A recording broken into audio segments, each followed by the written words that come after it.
اللہ تعالیٰ کے پاک و بابرکت نام سے جو کہ نہایت مہربان اور رحم والا ہے۔ میرے عزیز بھائیوں اور بہنوں، آج میں جس موضوع پر بات کرنا چاہتا ہوں وہ پیٹریاٹزم یا حب الوطنی ہے۔ آج کل کے حالات میں اس موضوع پر بات کرنا ضروری اس لیے ہے کہ ہمارے ہاں پیٹریاٹزم کا تیزی سے تنزل ہو رہا ہے۔ اس کی جو وجوہات بھی ہوں، مگر ایک چیز جو کہ شاید ہم اپنے بچوں کو بتا نہیں پاتے وہ یہ ہے کہ کتنی قربانیوں کے بعد یہ ملک ہمارا پیارا حاصل ہوا تھا۔ وہ تکلیفات اور مشکلات جو ہمارے بزرگوں نے سہی تھیں، وہ مشکلات اور تکلیفات میں آپ کے سامنے بیان کروں۔ آپ نے کبھی غلامی نہیں دیکھی، مگر جن لوگوں نے غلامی دیکھی ہے، کبھی ان سے اگر اتفاق ہوا ہو آپ کا بات کرنے کا، تو ان کی سوچ، ان کی طریقہ کار میں غلامی کا عنصر ہوتا ہے۔ وہ جھوٹ بولتے ہیں، دغا باز ہوتے ہیں، وغیرہ وغیرہ۔ اب میں آپ کو یہ بتا سکتا ہوں کہ پاکستان بننے کے وقت جو کہ ہمارے بزرگوں نے قربانیاں دیں اور جو حالات تھے پاکستان بننے سے پہلے، میں پشاور میں کیونکہ رہتا ہوں اور پشاور سے ہی میرا تعلق ہے، تو میرے والد گرامی مجھے بتایا کرتے تھے کہ سارے پشاور میں صرف ایک مسلمان کی دکان ہوتی تھی، باقی سارے ہندوؤں اور سکھوں کی دکانیں ہوا کرتی تھیں۔ مجھے نوکری کے دوران ریونیو ریکارڈ، کاغذات مال جس کو کہتے ہیں، ان کے ملاحظے کا کئی بار موقع ملا، اور ان سب مواقع پر میں نے یہ دیکھا کہ جائیداد اگر تھی تو وہ اس پہ یا ہندو کا نام لکھا تھا یا سکھ کا نام لکھا تھا، بہت کم مسلمانوں کا نام لکھا ہوا تھا، یا سرکار دولت مدار تھا۔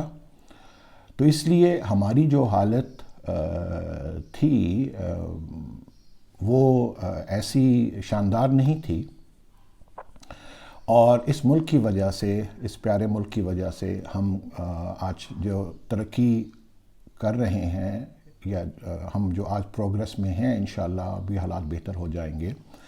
میں صرف تھوڑی سی نشاندہی آپ کو ان حالات کے بارے میں کرنا چاہتا ہوں جو پری پارٹیشن ڈیز میں ہوتے تھے۔ جب پارٹیشن اناؤنس ہوئی تو امرتسر میں ایک کنواں ہوتا تھا بہت بڑا، تو کیونکہ حالات ایسے ہو گئے تھے تو وہاں مسلمان لڑکیاں اور مسلمان بچیاں اس کنویں میں چھلانگ لگا لگا کے اپنی عزتیں بچاتی تھیں۔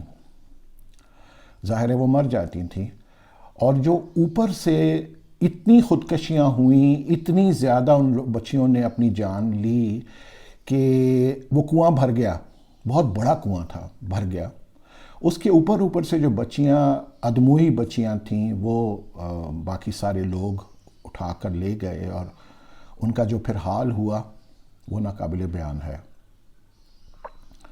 اس کے بعد مجھے بتایا گیا، ہمیشہ سے بزرگوں نے یہ بتایا کہ لاہور اسٹیشن پر یا پشاور کے اسٹیشن پر یا جہاں جہاں بھی گاڑیاں آ کے رکتی تھیں، کئی دنوں تک وہ گاڑیاں خون آلود ہوتی تھیں۔ اس میں صرف مسلمانوں کے بازو کٹے ہوئے، سر کٹے ہوئے، بچے تلوار کے وار سے شہید کیے ہوئے، جو کہ یہ بھی بتاتے تھے کہ مسلمان بچے کو لے کر اور رستے میں جو بھی اس وقت حالات تھے، وہ بچے کو تلوار میں پرو کے بچوں کو، بڑوں کو دے دیا کرتے تھے کہ یہ تو ہمارا بچہ۔